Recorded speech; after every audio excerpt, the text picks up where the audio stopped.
So the number one peptide that is recommended and used these days, per my understanding. So for many years it was TB4 and BPC 157 for injuries, but these days it is semaglutide, often referred to as Ozempic, which is a GLP-1 activator. So there's a lot to say about this not being good, and it's actually amazing that I have to tell people that it's not good, because it's pretty obvious that it's not good.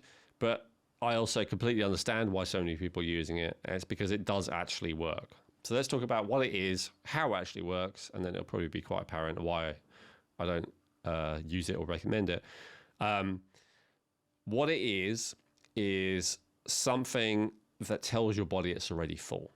That would be the simplest way of explaining it. There's complicated hormonal processes with signaling satiety and signaling hunger, and this signals satiety quite strongly. Not in the same way that oxytocin does. Oxytocin kind of, which I'll talk about in a hormone episode. Oxytocin signals more fulfillment, is how I would describe it. Although satiety would be another word for it. The type of satiety felt by created by Ozempic or semaglutide is specifically food, right? I'm not hungry. That's what it's saying. It's not that it makes you satisfied in life or emotionally in general. So it does that by activating this GLP-1 receptor. So what's the problem? The problem is when your appetite is so much decreased, you eat less. But Elwin, that's not a problem. That's a good thing. I'm eating too much. That's why I gained all this weight. I understand that, but here's the thing. Okay, so first of all, when you take Ozempic semaglutide, if you've taken it, I don't think you have, right, Chrissy? No, I haven't. No. So when you take it, you feel really, really sick. Really sick. So it's beyond just not appetite. It's like, ugh, A lot of people feel poisoned, and it's really bad the first few days, and this is something you take once a week. And then maybe like day 5, 6, 7, you're starting to feel better, and you take it again, and oh my God, you feel really sick again. What's causing that sickness? I don't think it's 100% known, but my understanding is it's activating. It's beyond just satiety. It's like, ugh, don't give me any more. That's the signal that the body's basically giving. It's a specific type of nausea. If you have an excess dopamine, that can lead to nausea, which is why, quite often psychedelics, if you take those, you have this nauseous feeling. It's not like that. It's a different kind of nausea that, feels more like a being poisoned kind of thing, rather than a stimulated thing. If you take strong stimulants as well, you don't have much of an appetite, but that's the dopamine feeling. This is the GLP-1 feeling. Hard to describe, but so it makes you feel really sick. That before you take it, they say do you have pancreatitis? Do you have this? Do you have that? No. Okay, because if you did, you shouldn't take it. And then they have to test you regularly, or they should, to make sure that it doesn't give you those things, right? So it can cause inflammation of the pancreas. That's one of the side effects that it can cause. But back to the appetite thing. So the main thing is, will you lose weight on it? Probably. Why? Because you eat so much less, at least once you found your dose. Person I know who did it, they told me they were eating 70% less when they were on it, which they may have been exaggerating, but probably not hugely, right? Maybe it was actually 30% less, but even 30% less calories is a huge reduction in calories. It's a massive shift for your metabolism. So when you're eating that much less, you will lose weight. But how are you losing weight, right? When you're eating that much, you are going to be slowing down your metabolism. You're going to be creating less thyroid hormone. When there's less calories available, your body assumes that there's a starvation potential situation going on, that there's not enough food, and so it down-regulates energy production. Short term, if you're really limiting the calories, you will also lose weight because you literally have to. Your body will burn some of the fat for a process called lipolysis and gluconeogenesis as well. It'll burn muscle and fat as fuel because it has to. But what happens if you stop taking it? What happens if you keep taking it? You might get pancreatitis, all these other side effects. It costs a lot of money. You're going to feel sick all the time. You're going to have a slow metabolism, which is not great for every other system of your body, your immune system, your nervous system. It's slowing down your digestion, which means transit times will increase. It'll take longer for food to get through you. Is that a good thing? Probably not. You're more likely to have fermentation going on. You're more likely to have bad bacteria, pathogenic bacteria, be able to get a foothold because they're not being moved through because the food that they eat, the substrate they eat, is not being moved through quickly enough. It's been rotting for too long before it goes out. So slowing down the digestive system, slowing down everything is not a beneficial thing. It also means when your metabolism is slow down, your body still needs energy, and so it will up-regulate cortisol and all the other stress chemicals. So for gluconeogenesis, lipolysis, the stuff I just said, for your body to burn that fat, yes, you want it to burn fat, but you don't want to have high levels of stress chemicals constantly. This has been proven to prematurely age the body, have a detrimental effect on pretty much every system of the body. Stress chemicals occasionally for 20 minutes a day or whatever might be good for you, but if they're all day because you're starving all day or feel starving all day, that's not good. It's absolutely going to drain you. It's going to deplete you. It's going to prematurely age you. And although it works, I think the average is like 10 to 15% of body weight lost.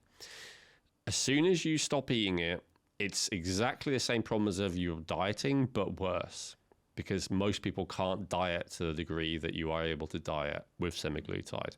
Most people can't voluntarily restrict their calories for 50% for a long time because the body just gives these unavoidable cravings because it actually needs fuel.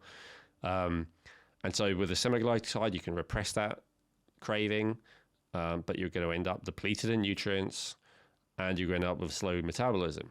This is one of the other criticisms I heard of it. A lot of people love this in the fitness scene, the gym scene, but what they worry about is people are not getting enough protein. Protein are the building blocks of every system of the body, including peptides, which are just made up out of the amino acids that we get from protein. So every system of the body suffers when we don't digest enough protein.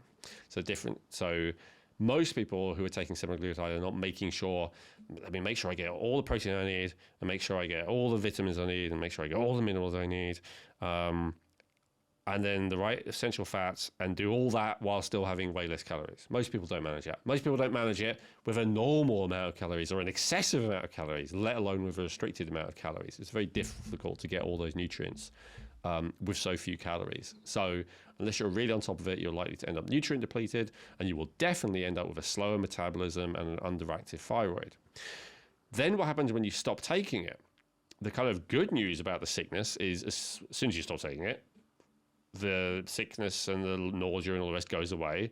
Your appetite comes right back. And you're going to want to eat, and you're going to want to eat a lot. Partly for whatever psychological reason, but also just because your body's low on fuel and it's low on nutrients. It's going to be like, trying to get it back again.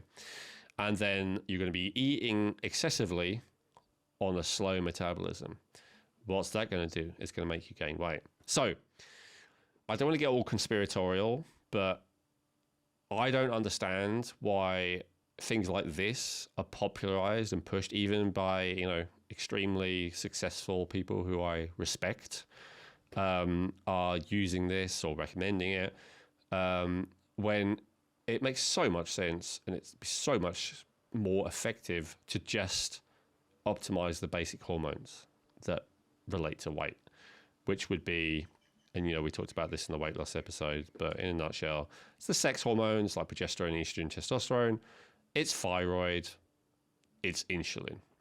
If you can get, and it's the adrenal hormones as well, cortisol and adrenaline.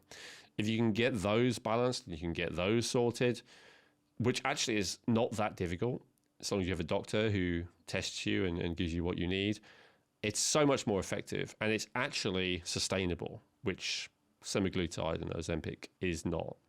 Yeah, it definitely doesn't seem like it's a long term, it's not something that's going to, the benefit for, long term is so not there. And so if somebody has been prescribed it and is on it, that's what I always ask my friends, like, well, what's the plan? What's the plan with your doctor? I mean, like, is that it for you for the rest of your life? You just have to keep taking this, or what's the end goal here? I was thinking, now people could go, rightly so, well, Elwin, it's the same with bioidentical hormones. You got to keep taking thyroid, you got to keep taking progesterone. So what's the difference? So let me answer that question. That's the other issue of Ozempic I haven't even come up yet.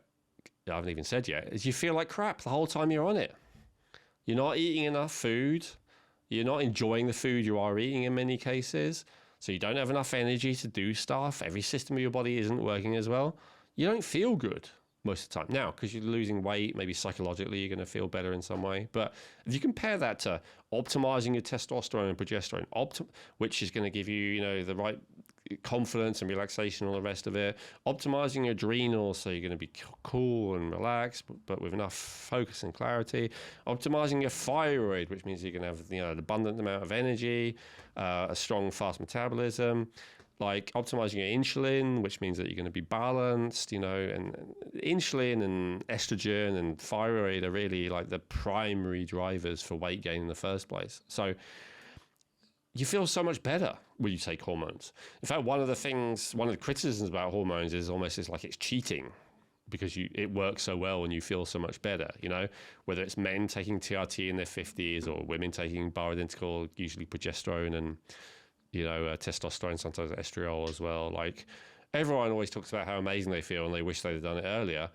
If someone ever says that about Ozempic, they're talking about the fact that they actually managed to lose weight. They're not talking about how they feel, because how they feel is not good.